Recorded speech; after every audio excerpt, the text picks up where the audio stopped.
Hello, I'm Shaye from the International Student Services Office. When you apply for a study permit, you will identify yourself and explain your reason for wanting to come to Canada. In addition to information about your program of study at Carleton University and your proof of financial support, you will provide a personal history. This includes information about travel, education, work, participation in the military, encounters with law enforcement, health conditions, and memberships. Before making a decision on your application, a Canadian immigration officer will examine your information to investigate these questions. Do you really intend to study, and are you prepared to be successful in the program you have chosen? Are you likely to leave Canada at the end of your authorized temporary stay? Will you be able to pay your tuition and living costs in Canada? Are you a health risk, criminal risk, or security risk to Canada? You must answer all questions in your application truthfully, correctly, and completely. If the officer decides that you are not completely truthful, your application will be refused, and you might be banned from coming to Canada for 5 years.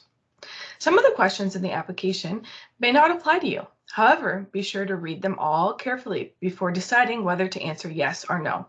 For example, in the section about criminal background, there are questions about committing acts, being charged and arrested, not just about being found guilty. There's another question about whether you've ever been refused a visa. Some people think this means a visa for Canada, but it actually means a visa for any country. If you answer yes to any background questions, you must go on to provide additional details. Sometimes the complete story does not fit into the application form. In this case, write a letter of explanation.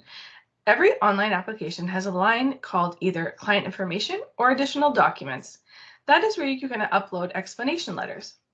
As you near the end of your application, you'll be asked to give consent to information sharing between Carleton and IRCC. It's easy to check that box, but I want you to understand why the question is there. When you're in Canada and have a study permit, you are supposed to be actively studying. Carleton reports to IRCC twice a year, whether you are registered or not registered in classes. This registration information is the only information about you that is shared directly between the university and the Canadian government. Just before you submit your application, you must sign it through an electronic signature process. When you sign in this way, you are making a sworn statement that you have answered all questions truthfully. You may wonder about the cost of applying for a study permit.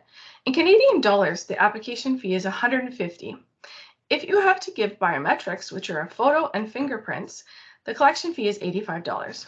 These fees are occasionally adjusted. The online application system will always show the current fees. For a medical exam, if you need one, the cost varies. It will probably be about $250. You may incur additional expenses for police record checks, language tests, translations, and visa application center fees if you use their services for passport handling, for example.